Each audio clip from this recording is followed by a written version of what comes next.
இந்த மாதிரி பெரிய படத்துல ஹீரோயின்ஸ்க்கு அந்த அளவுக்கு இம்பார்ட்டன்ட் இருக்காது. ஸோ ரொம்ப இல்லைனாலும் த்ரிஷாக்கு ஒரு நல்ல ஒரு ரோல்லாம் இருக்குது. பிளஸ் சிம்ரனும் இந்த மூவில நல்ல ஒரு கேமியோ கொடுத்திருக்காங்க. அப்புறம் சிம்ரனோட ஆடின அந்த ஓல்டு சாங்க இந்த படத்துல கொண்டு வந்துட்டு நல்ல ஒரு வைப் பண்ணிருக்காங்க. ஆனா இங்க சிம்ரன் ஆடல, வேற ஒருத்தவங்க ஆடி இருக்காங்க. நல்ல வைபா இருக்கு. அதுக்கு நம்ம தலை கொடுக்க ரியாக்ஷன் அல்டிமேட்டா இருக்கு. படத்தோட ட்ரெயிலர்ல பார்த்திருந்தோம்னா ஏகப்பட்ட பெரிய பெரிய ஆக்டர்ஸ்லாம் வந்திருப்பாங்க.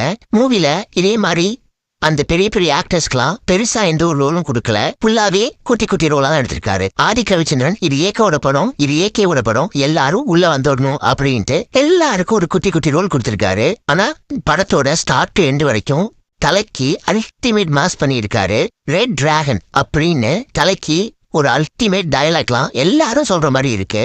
நெக்ஸ்ட் டே வில்லன் ரோட் பத்தி பார்த்தோம்னா அர்ஜுன் தாஸ் அவங்கள வேற டவுலாக்ல கொண்டு வந்துட்டாரு.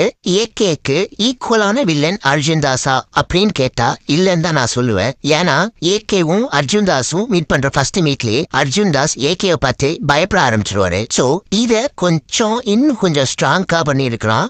அர்ஜுன் தாஸ்க்கு இன்னும் கொஞ்சம் ஸ்ட்ராங்கா ரோல் கொடுத்துருந்துருக்கலாம். அப்படி இல்லைன்னா அர்ஜுன் தாஸ் பதில் வேற எஸ்டே சூர்யா நடிச்சிருந்தா செம பெட்டரா இருந்திருக்கும் இந்த ரோல்லாம். அப்புறம் யாரெல்லாம் கவனிச்சிங்கன்னு தெரியல, ட்ரெயிலர்ல பாத்திருப்பீங்க 10 கிலோ கறி வேணும் பாய். அந்த டயலாக் மூவில வந்திருக்காது. யாராச்சும் கவனிச்சிருந்தீங்கன்னா கமெண்ட்ல சொல்லுங்க. ஃபுல் வீடியோ லிங்க் கீழே இருக்கு, கிளிக் பண்ணி மறக்காம பாருங்க.